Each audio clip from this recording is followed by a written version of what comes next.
E aí, pessoal, tudo bem? Tenha um ótimo dia, uma ótima terça-feira, caso você esteja assistindo o vídeo depois, uma ótima quarta-feira ou qualquer... Eita, bati no microfone. Ou qualquer dia aí que você estiver assistindo esse vídeo, tudo bem?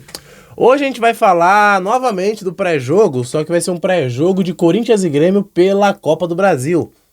O Grêmio vai voltar à Neoquímica Arena e o Corinthians voltará a receber o Grêmio na Neoquímica Arena esse ano, só que por uma competição diferente. E vamos discorrer sobre o assunto de forma e de acordo com que o vídeo for passando, beleza?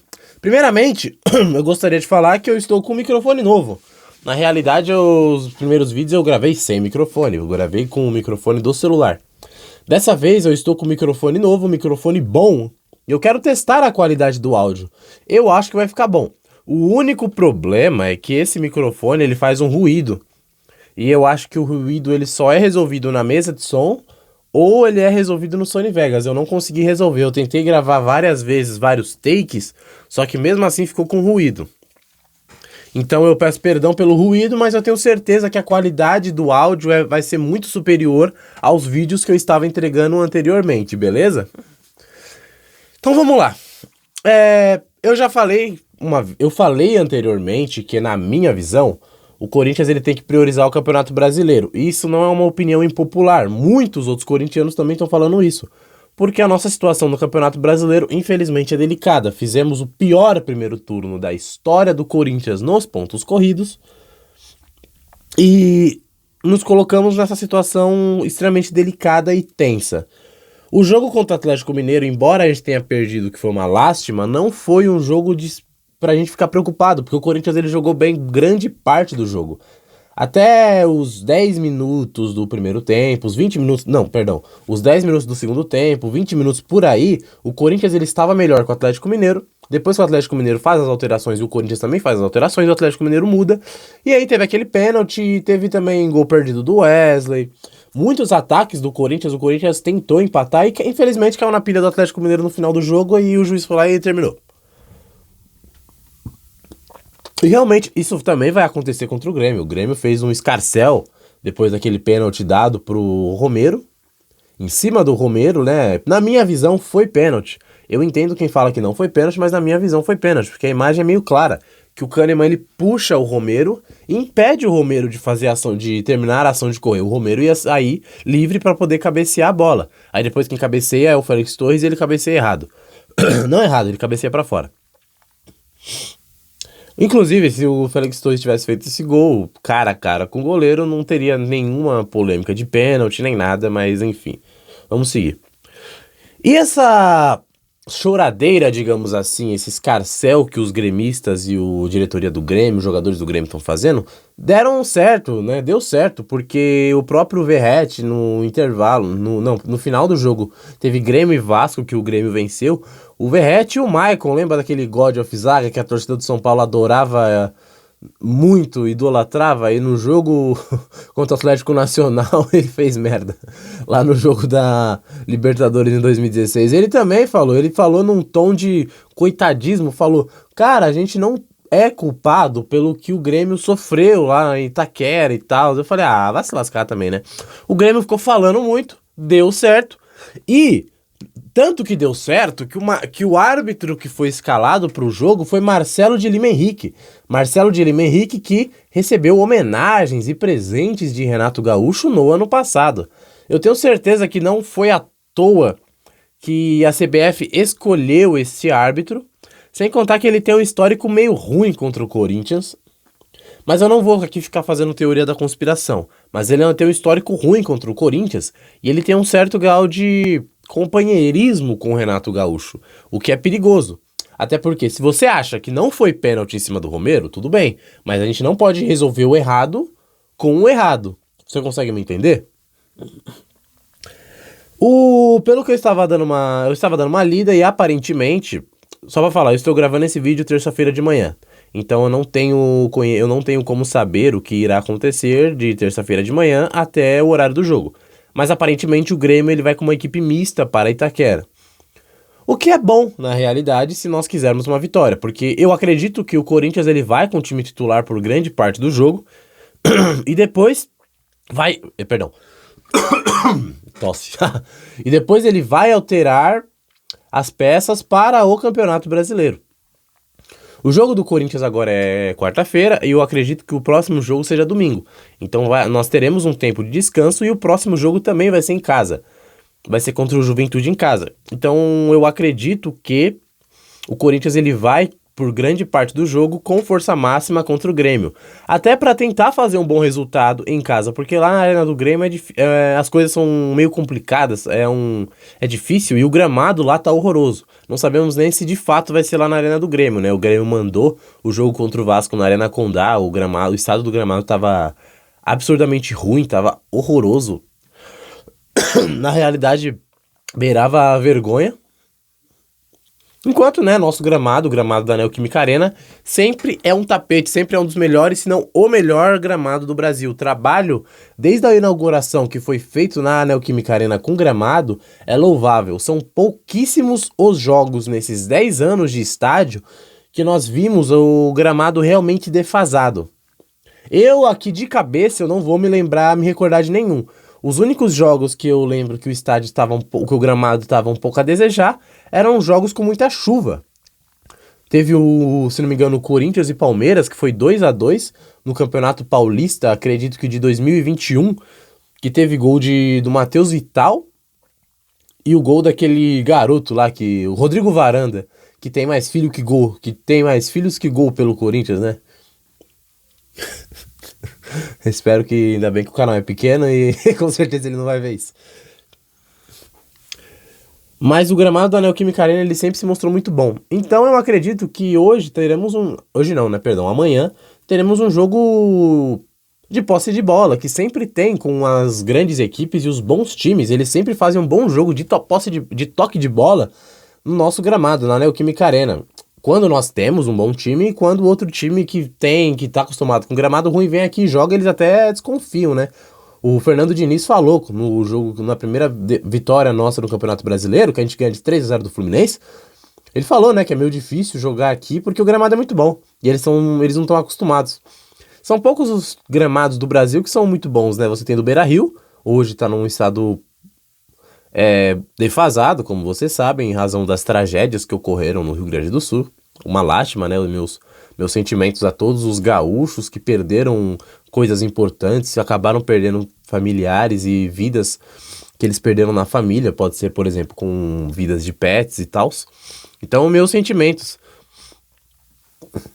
O gramado do Beira-Rio, por razão, né, das enchentes do rio Guaíba, eu acho que se não me engano é Gaíba, que fala Guaíba, ele está completamente defasado também, mas ainda assim ele aguenta jogos de futebol. A Arena do Grêmio não comporta jogos de futebol. O gramado está muito ruim. Eles até tentaram jogar lá nos jogos atrás, mas o resultado foi muito ruim. O problema é que a Arena Condá estava pior ainda, estava vergonhoso a Arena Condá, né? Mas enfim, se eu vou postar um resultado, eu quero a vitória. Embora falei que se o Corinthians fosse eliminado da Copa do Brasil, eu não ia ficar chorando e não ia ficar nem um pouco triste igual eu fiquei ano passado e em 2022. Mas do mesmo jeito é o Coringão, né? Eu quero a vitória, eu quero passar para a próxima fase. Passando para a próxima fase é mais dinheiro nos nossos cofres. Que eu acredito que hoje amanhã, tô sempre confundindo, amanhã o Corinthians tem completas condições de sair vitorioso do confronto. O jogo de volta aí vai ser um pouco mais complicado, mas esse jogo aqui, até porque o Grêmio está numa situação um pouco mais delicada que a nossa e eles vão focar mais no Campeonato Brasileiro do que a gente, eu acho que a gente consegue sim sair com a vitória, nem que seja magra. Eu acredito que está com uma cara de 2-0 pro Corinthians, sabe? 2-1. Não vai ser um jogo fácil. O jogo contra o Grêmio na Neoquímica Arena é difícil, já falei pra você, só vencemos lá uma vez. Foi em 2014, 10 anos atrás, por 1-0, e depois o Grêmio venceu na Neoquímica Arena por 1-0 também. Se não me engano, foi em 2018. Acho que foi em 2018. Não lembro se foi em 2018 ou 2019. Acho que foi gol do Cebolinha. E o jogo de volta aí são outras ideias, são outras coisas. Espero que para o jogo de volta nossos reforços já estejam chegando. Falam de Cuéllar, 2,5 milhões por mês no Cuéllar é coisa pra caramba. É coisa pra caramba pra um volante. Se fosse um volante... Cara, se fosse um volante de ponta de nível mundial que estivesse chegando aqui ganhando 3 milhões, tudo bem, eu aceito. Embora seja estranho, né, devido às nossas realidades financeiras. Agora, o Cuéllar, eu já falei, é um cara bom. Eu pesquisei novamente, desde o último vídeo que eu postei. Ele é bom, ele daria um upgrade significativo para o nosso meio-campo. Agora, 2,5 milhões. Enquanto Rodrigo Garro, saíram notícias que ele recebe só, entre aspas, né? Porque se eu recebesse 300 mil, nossa, estaria feliz pra caramba. Não que eu não seja feliz, eu sou muito feliz. Inclusive, beijos aí pra minha família, beijos pra Ana, minha namorada. Enfim, o Rodrigo Garro, ele recebe tipo 300 mil, enquanto tem Pedro Raul, tá recebendo 700 mil, e o Yuri Alberto recebe 1,5 milhão por mês, mais ou menos isso. Mas a notícia foi do Samir Carvalho. O Samir Carvalho, com todo respeito ao Samir, ele dá umas barrigadas, né? Às vezes, não é raro ele dar barrigada, ele, o Nicola, Marco Belo Júnior. Respeito o trabalho de jornalista, mas eles direto dão muitas barrigadas. E o trabalho de setorista hoje eu vejo não tão positivo como eu via ano passado, há 2 anos atrás, sabe? Muitas notícias negativas saindo, notícias negativas que saem em momentos estratégicos para lascar o Corinthians e que acontecem em outros clubes, mas os setoristas dos outros clubes não reportam. Tipo, atraso de 1 dia de salário, eles reportam no Corinthians, como se nos outros times não tivessem isso. Aí eles fazem uma matéria tendenciosa com clickbait, falando que o Corinthians tá devendo o salário pro jogador, quando vai ver é 1 dia. Aí no dia seguinte o Corinthians já paga e já pagou o que também tava devendo antes. O que pagou tudo não foi noticiado por quase ninguém, foi noticiado por poucas pessoas. Agora, deve supostamente uns meses de salário de FGTS, direito de imagem pro Mosquito, nossa, página no Twitter, dá até página de flamenguista, de cruzeirense, que não tem nada a ver com o Corinthians, vai reportar isso. Mas tudo bem, já falei que na minha visão vai ser um jogo difícil, mas a gente vai ganhar. Eu tenho fé que nós ganharemos, tenho fé que Rodrigo Garro fará uma boa partida. Acredito que o Yuri Alberto não vai fazer gol, mas eu acho que o Yuri Alberto vai fazer uma boa partida também.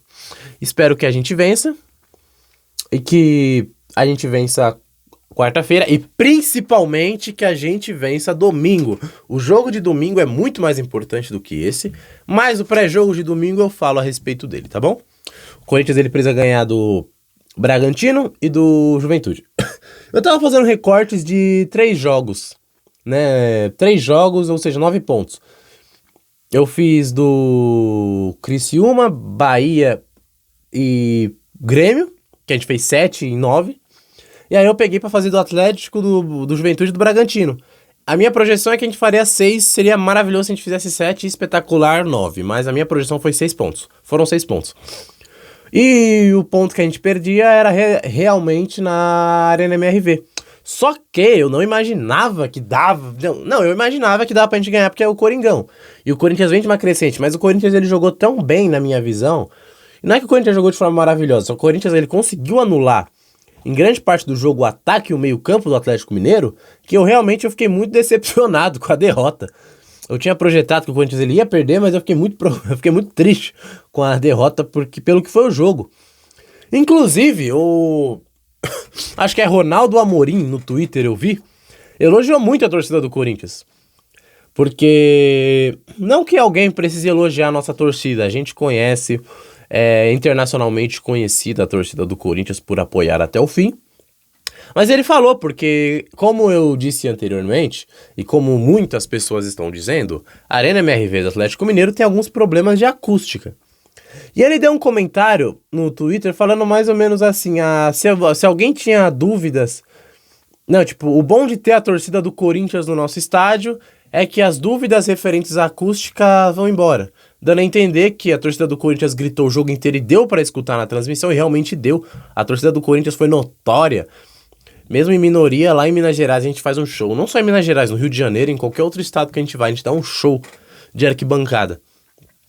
Aí ele elogiou bastante, dando a entender o seguinte, o problema da Arena MRV não é apenas acústica, mas sim a qualidade, entre aspas, dos torcedores do Atlético Mineiro que vão. Porque eu digo, entre aspas, a qualidade das pessoas que gritam.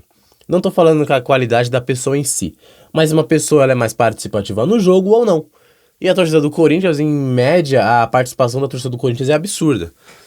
Foi maravilhoso, realmente, a torcida do Corinthians lá na Arena MRV, em muitos momentos da transmissão, deu pra ouvir só a torcida do Corinthians. A torcida do Atlético Mineiro, com todo respeito, só deu pra ouvir um pouco no começo do jogo, quando tava no hino nacional, e depois que o Atlético Mineiro fez o segundo gol.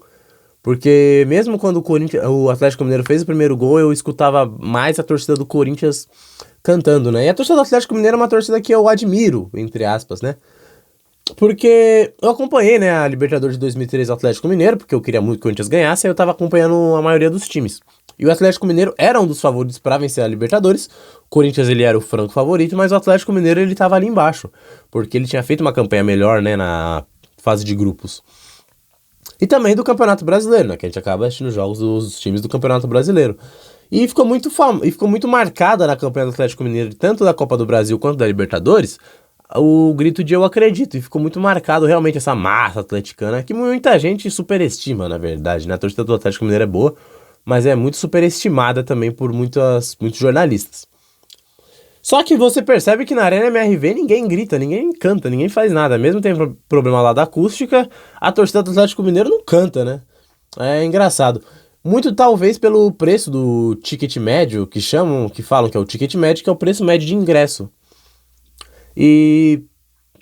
eu não sei, eu acho que realmente a torcida do Atlético Mineiro não é uma torcida que tá cantando, eles estão meio deslumbrados com o estádio deles. Eles não estão nem preocupados em cantar. E o perfil do torcedor do Galo que vai pro estádio deles não é nem perfil que tá querendo cantar e apoiar o time, só tá querendo assistir o jogo e ver a vitória do Atlético Mineiro. Diferente da gente, né? A gente é embaçado, a gente é diferente. Eu acho que eu já falei tudo que eu queria falar. Espero que a qualidade do áudio desse vídeo esteja boa. A qualidade da imagem talvez esteja um pouco diferente, esteja um pouco inferior ao pré-jogo que eu fiz contra o Atlético Mineiro, porque eu estou gravando com a câmera frontal do meu celular. O jogo lá contra o Atlético Mineiro, eu gravei o pré-jogo contra o Atlético Mineiro, eu gravei com a câmera traseira. Exatamente, a câmera frontal, a câmera traseira. Me deu uma câimbra no cérebro. Então, talvez a qualidade da imagem, o FPS FPS, tá certo? Tá certo, né? Frames por segundo. Os frames por segundo talvez caiam um pouco. Mas realmente eu acredito que a qualidade da imagem está um pouco satisfatória. Conforme o canal for crescendo, eu vou... E se por algum acaso ter um retorno financeiro, que não é a minha intenção, mas se tiver algum retorno financeiro, eu pego esse retorno financeiro e invisto em equipamentos aqui pro canal, né? Porque... Pra a qualidade do vídeo ficar melhor, a qualidade do áudio ficar melhor, a qualidade da edição também ficar melhor. Então é isso, eu ia falar rapaziada, me confundi. Então é isso, meus queridos, tudo bem? Espero que a gente vença amanhã, que o Coringão faça um ótimo jogo, um jogo firme, e que a gente derrote o Grêmio na Neoquímica Arena pra calar de vez a boca desses caras. Eu espero muito que tenha um pênalti extremamente roubado pra gente, só pra eles ficarem gritando mais. Tô brincando, né? Porque eu anteriormente falei que não é certo combater o errado com o errado. Eu falei só brincadeira, mas espero que a gente vença, que a gente faça um ótimo jogo e com certeza a nossa torcida vai dar um show na Neoquímica Arena, porque é praxe da nossa torcida fazer isso. Valeu, pessoal, muito obrigado e vai Corinthians!